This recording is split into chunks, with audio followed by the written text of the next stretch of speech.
Welcome all for today's science lesson. I hope that you are keeping well and waiting for today's science lesson. Okay, let's start today's science lesson. Changes in matter part 2. That means in the previous part we discussed about the matter and the physical states of matter as solid, liquid and gases. Then we discussed about the changes occur in matter as physical changes and also chemical changes with examples. So finally we discuss about chemical changes in detail. So today we are going to continue that from here. But before starting today's lesson, I would like to mention the competency and competency level that this lesson belongs. This lesson belongs to competency 2. Investigate matter, properties of matter and their interactions to enhance the quality of life. This lesson belongs to competency level 2.4. Uses chemical changes suitably to fulfill necessities in life. Okay, let's see what are the learning outcomes of this lesson. At the end of this lesson, you will be able to state the type of reactions with examples and conduct simple activities to demonstrate different types of chemical reactions. Finally, you will be able to appreciate the importance of chemical symbols, formula and equation as a way of communication. Okay, let's start the lesson. Chemical changes. What chemical changes mean? The changes occur in matters where new substances are formed from the existing substances. Okay, we know during a chemical change, the reactants converted into products. So we can represent it like this. Reactants converted into products. Then what reactant means? The substances taking part in a chemical reaction we consider as the reactants. And product means the new substances produced by a chemical change. So all these things we discussed in the last part. Today I am going to do some experiments relevant to the chemical changes. Okay children, let's start that one.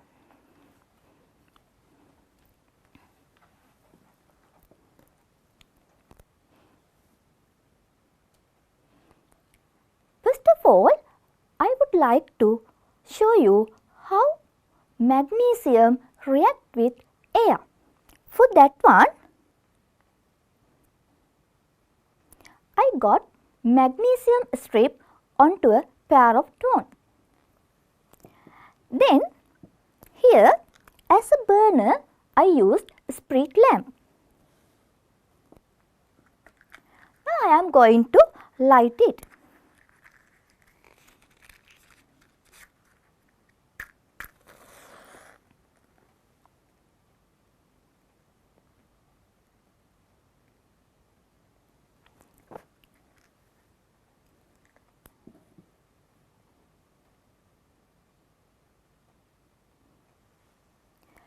I am going to heat it by using the flame. Okay children, you need to observe it well.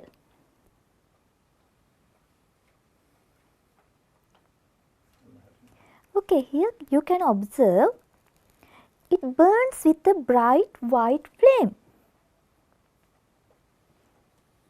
And look at this. There's a white color powder is remaining. Here. Then here what happens? Magnesium react with oxygen and form its oxide. Okay, I think you observed it well. So now I am going to do another activity relevant to the chemical changes. Okay children, let's do it. that I got potassium permanganate into a boiling tube. Then I am going to heat it under that flame.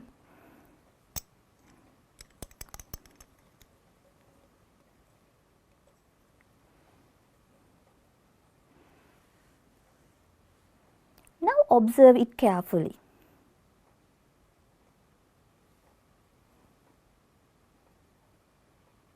Okay children, while heating that one, so I am going to take a glowing splinter. So what is the use of a glowing splinter?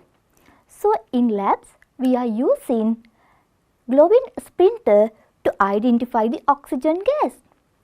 So how we can identify the oxygen gas? The glowing splinter burns with a bright flame. If not, it reignites. Okay, let's see.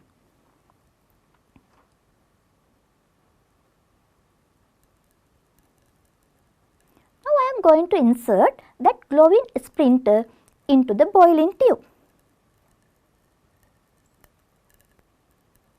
Again observe it.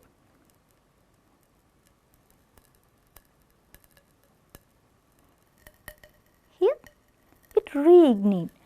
Okay children, you observe that the glowing splinter reignites with the product of heating potassium permanganate, that is oxygen gas. So as the same way, when heating potassium permanganate, not only oxygen gas but also some other products are produced. Then let's see another activity relevant to the changes in matter.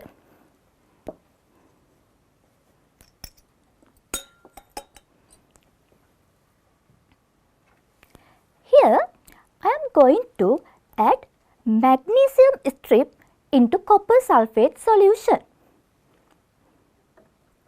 Okay, look at this one. Here I got copper sulfate solution into a test tube. Now I am going to add magnesium strip into it. You need to observe.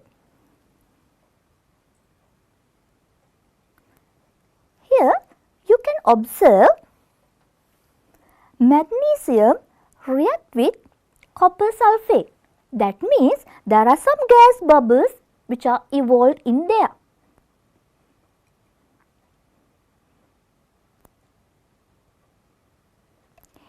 If we keep it for a while,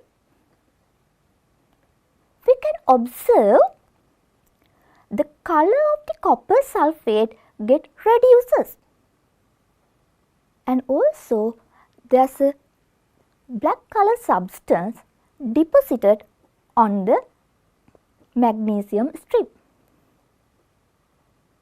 nearly brown in color.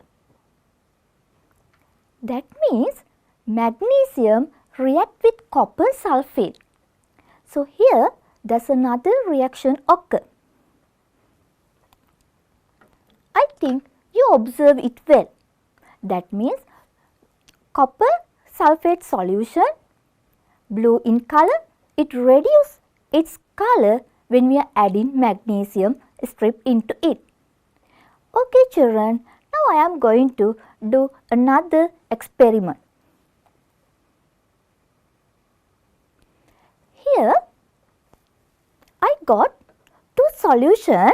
One is sodium sulfate and the other one is barium chloride. Both are colorless solutions. Then I am going to add barium chloride solution into sodium sulfate solution. Let's see what happened in there.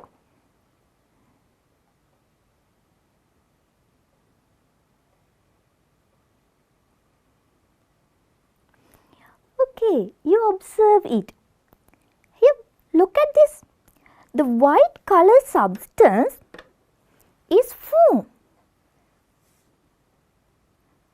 That means barium chloride react with sodium sulfate and form a new substance. Okay, I think you got lot of things relevant to the experiments that we did. Now I am going to continue that lesson with the observations that we got from our experiments. In these experiments, we learned there are different chemical reactions occur in matter. In some reactions, what happens is two or more substances are reacting and forming a single compound. That means formation of a new substance by combination of two or more substances. Think about heating of potassium permanganate. In there, what happened? A single compound turned into different products. That's why in chemical changes, turning one substance into two or more substances. So likewise, the chemical changes occur in the nature. If we observe the nature of the chemical reactions, we can divide these chemical reactions mainly into four groups. So now I am going to discuss about that four types of chemical changes. Types of chemical changes. Mainly, we divide the chemical changes into four groups as chemical combination reactions. The second type, chemical decomposition reactions. Single displacement reactions and double displacement reactions. Okay children, now I am going to discuss about these four types of chemical reactions one by one. Okay, let's start. Chemical combination reactions. Let's see what chemical combination reaction means. The formation of a new compound by the combination of elements with elements O, elements with compounds O, compounds with compounds. That means there are some reactions occur where two or more elements are reacting. Sometimes some chemical reactions occur where two or more compounds are reacting. Sometimes the reactions occur by reacting elements with compound, and finally they form a single product. During a chemical reaction, when one compound is formed, so we consider that type of reaction as the chemical combination reactions. Okay, let's discuss about the combination reactions with examples. Look at this picture. In here, the reaction between magnesium and nitrogen is given. That means magnesium react with nitrogen and form a single product, magnesium nitride. The two reactants are reacting and form a single product. That's why this reaction belongs to chemical combination reactions. So likewise, there are some other chemical combination reactions occur. Let's look that. Magnesium react with oxygen and form magnesium oxide, a single product with the two reactants. That's why it is a chemical combination reaction. Another example, carbon dioxide react with carbon and form carbon monoxide, a single product with the combination of two reactants. So likewise, we can take some other examples. Hydrogen react with chlorine and form hydrogen chloride. So I think it is clear to you. When chemical combination reactions occur, a single product is produced. So now I am going to show you a common formula for the chemical combination reactions. Look at this one. A react with B and form AB. So if you remember that common formula, it is easy for you to remember about the chemical combination reactions. It is also given by using that figure. A, B and AB. Okay, it is clear to you. Now let's discuss about the second type of chemical reactions. Chemical decomposition reactions. Chemical decomposition reaction means the decomposition of a compound giving other simpler compounds or elements with compound. Think about heating potassium permanganate. We use only one reactant, and after reacting that one, there are number of products are produced. So likewise, in chemical decomposition reactions, only one reactant used up and forming different products. Okay, now let's see some examples for the chemical decomposition reactions. Look at this. Hydrogen peroxide. It reacts and forms water and oxygen. A single reactant converted into number of products. That means decomposition of hydrogen peroxide. It belongs to the decomposition reactions. Now I am going to explain about some other examples relevant to this type of chemical reactions.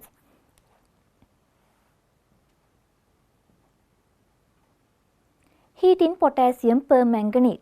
So we discuss about that one. When heating potassium permanganate, it produces potassium manganate, manganese dioxide and oxygen gas. That means a single compound converted into number of products. Look at this one. Calcium carbonate.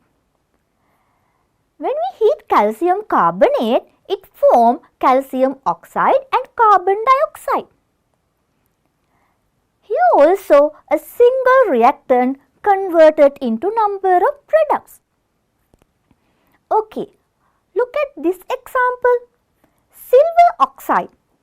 When heating silver oxide, it forms silver and oxygen gas. Here also a single reactant converted into number of products. That's why we know in decomposition reactions, a single reactant converted into number of products. For these reactions also, we can make a common formula. Okay, look at this slide. AB, that is the reactant. A and B are the products. The single reactant converted into number of products. This is the common equation for chemical decomposition reactions. So it is easy for you to remember about chemical decomposition reactions. Let's move to the next type of chemical reactions. Single displacement of reactions. That means the reaction in which an element displaces another element in a compound occupying its place and forming another compound. That means if we consider about some elements, they can react with some other compounds and displace another element present in the compound and forming a new compound. So we can take the reaction between magnesium and copper sulfate as one example for single displacement reaction.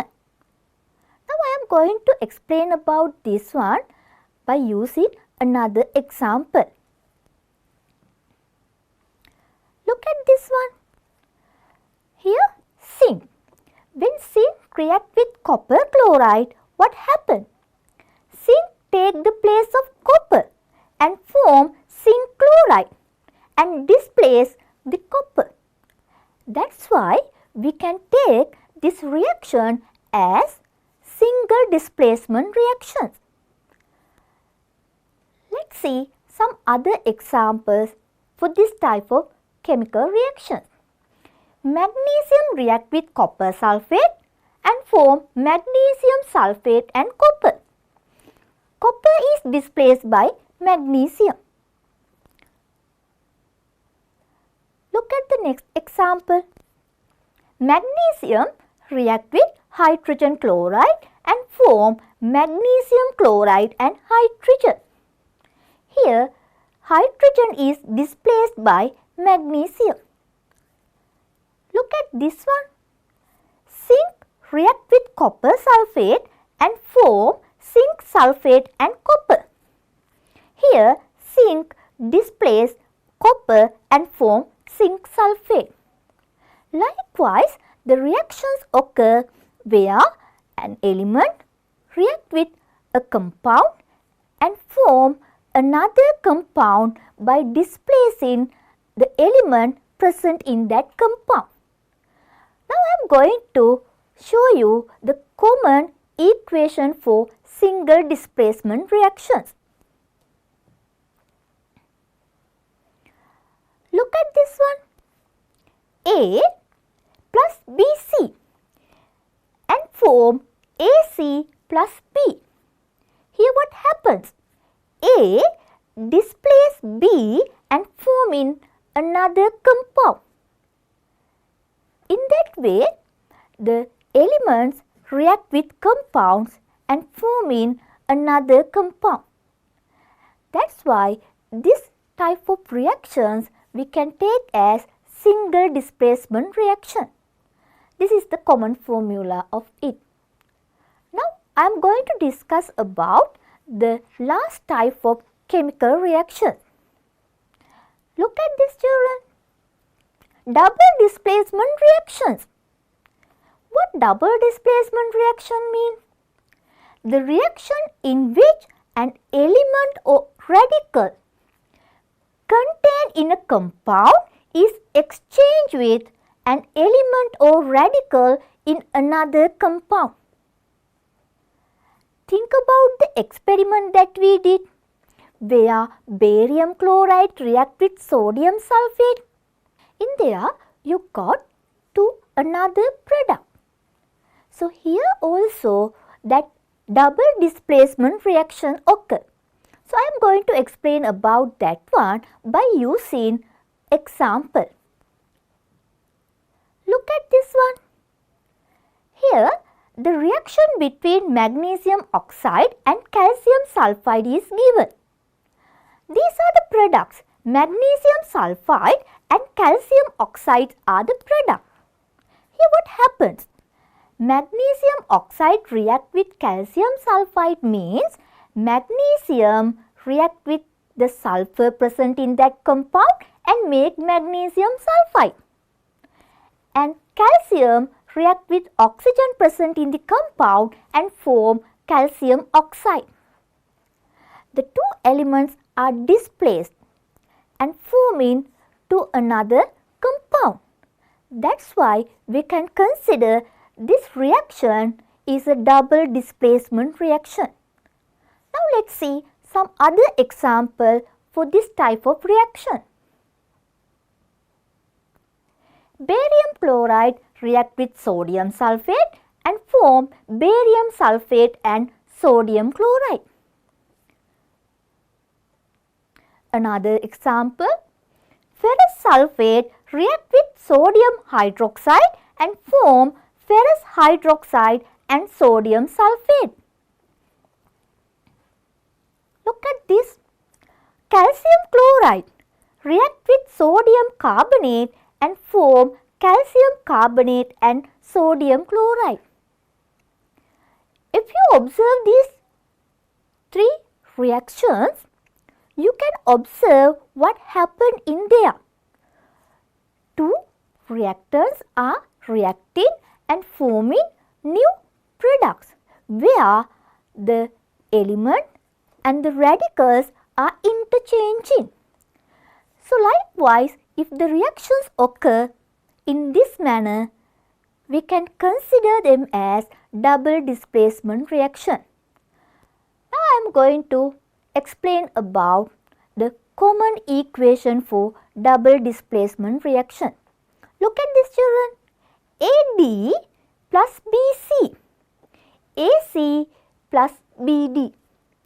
So here also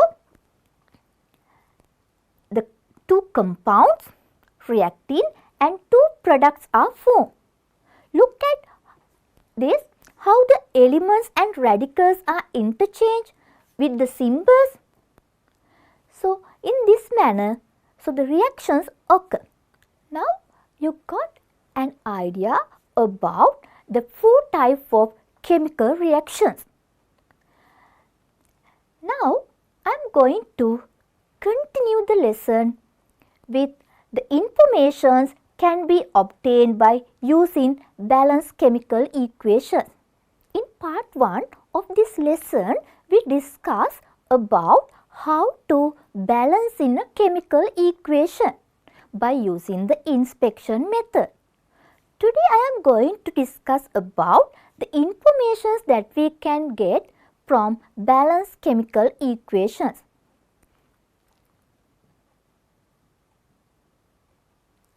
As a balanced chemical equation, as an example, here I got the reaction between hematite and carbon monoxide. When hematite react with carbon monoxide, they form iron and carbon dioxide. So this is the balanced equation. Look at this one. Here two iron atoms are present and in the product side two iron atoms are present. Then iron is balanced in both sides. Here 3 oxygen atoms, and in carbon monoxide also there are another 3 oxygen atoms. Total oxygen atom present in the reactant side is 6. And look at the product side. In carbon dioxide 2 oxygen atoms are present. It multiplied from 3, that's why there are 6 oxygen atoms present in the product side. In reactant side 6 oxygen, in product side 6 oxygen atoms. That's why oxygen also balanced. Look at carbon. In carbon monoxide 3 carbon atoms. In product side, in carbon dioxide 3 carbon atoms. That's why the carbon atoms also balance in both sides. It is clear to you. Now I am going to explain about the informations that we can get from that balance equation. By using the balanced chemical equation, you can get the amount of moles which are react to form the product. Look at this one. Here 1 mole of hematite react with 3 moles of carbon monoxide and form 2 moles of iron and 3 moles of carbon dioxide. It is one information that we can get from balanced chemical equation. Look at this, children. So you know about the relative molecular masses. How to get the relative molecular masses with the use of relative atomic masses. Here I got the relative molecular masses of the compound by using their relative atomic masses. Hematite relative molecular mass is 160 grams per mole. Carbon monoxide relative molecular mass is 28 grams per mole. Iron relative atomic mass is 56 grams per mole. Carbon dioxide relative molecular mass is 44 grams per mole.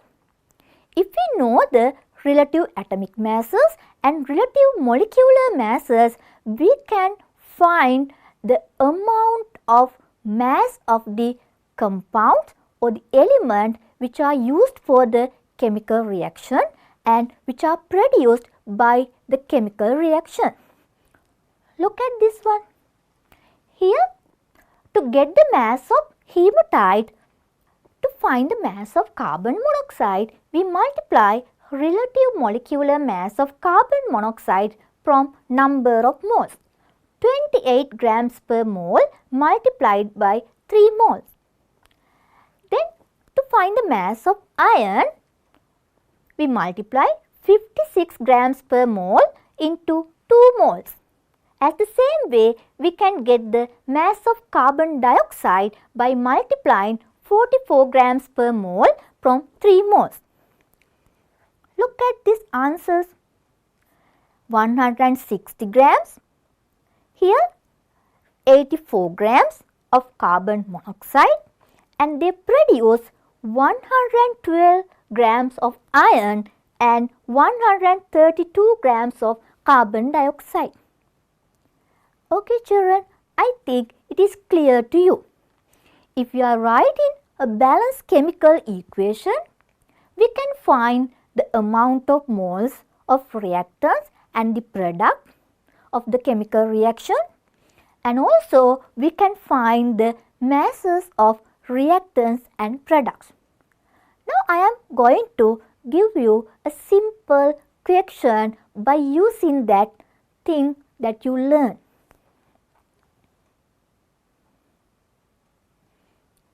Okay. Look at this question. Sodium react with water and form sodium hydroxide and hydrogen gas. The first one, so you need to write the balanced chemical equation for the above reaction. And the second question, find the mass of sodium needed to obtain 200 grams of sodium hydroxide. Okay, try to do that one. I will help you. The reaction between sodium and water. Sodium react with water and form sodium hydroxide and hydrogen. So I used the chemical formulas of sodium and water. Sodium represented by Na, water represented by H2O. Then the product is sodium hydroxide, NaOH, and hydrogen gas H2. This is not the balanced equation. Now I am going to balance that one by using the inspection method. So you know about that. So how to balance the chemical equation? So we need to balance the number of reactants and the number of products. Here one sodium atom, and in the other side also one sodium atom.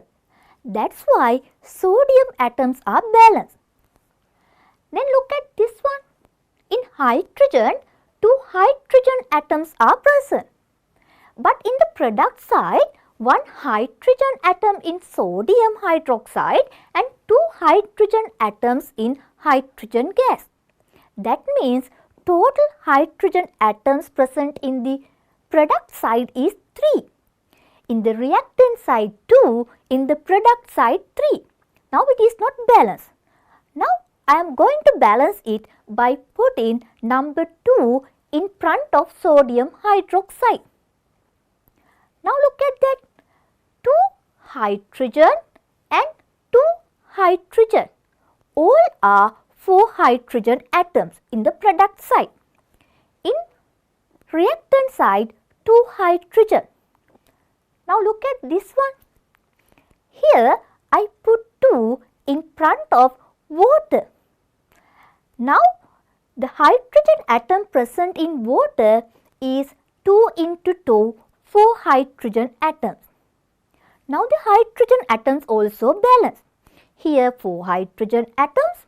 Here 2 plus 2, 4 hydrogen atoms.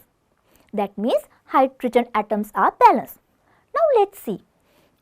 Here if we put 2 in front of sodium hydroxide, the number of sodium atoms in the product side converted into 2.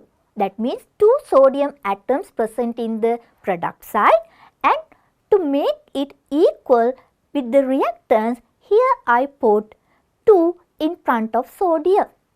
Now here 2 sodium atoms, in product 2 sodium atoms. Now sodium atoms also balance. Let's check it. 2 sodium atoms, here 2 sodium atoms. Here 4 hydrogen atoms, in product side 2 hydrogen and 2 hydrogen atoms, and all are 4 hydrogen atoms.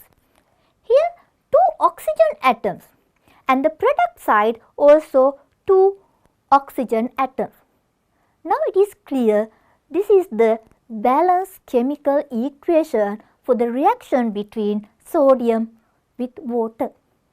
Now let's move to the second part of that question.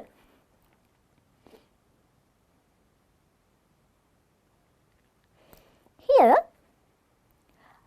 I took the balance equation. Then I am going to explain about the details that we can obtain from that balance equation. According to the balance chemical reaction, we can find the number of moles which are reacting to make number of products. 2 moles of sodium, 2 moles of water, 2 moles of sodium hydroxide, and 1 mole of hydrogen.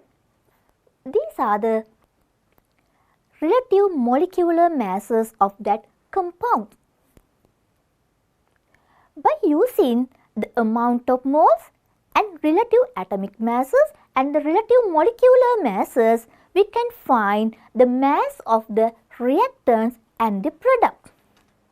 For that, I multiplied the relative atomic mass from the number of moles. 23 grams per mole into 2 mole means 46 grams. Then 18 grams per mole into 2 moles means 36 grams. Then if we consider about the product, sodium hydroxide, 40 grams per mole into 2, that means 80 grams. Then if we consider about the hydrogen gas, 2 grams per mole into 1 mole, that means 2 grams. So it is clear to you. By using the balanced chemical equation, we can find the mass of the reactants and also the mass of the product. Now look at the question.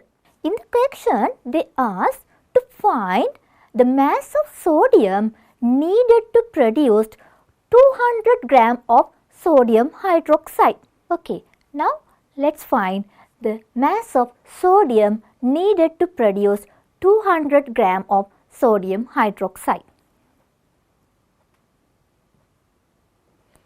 This is the balance equation. According to the data that we get,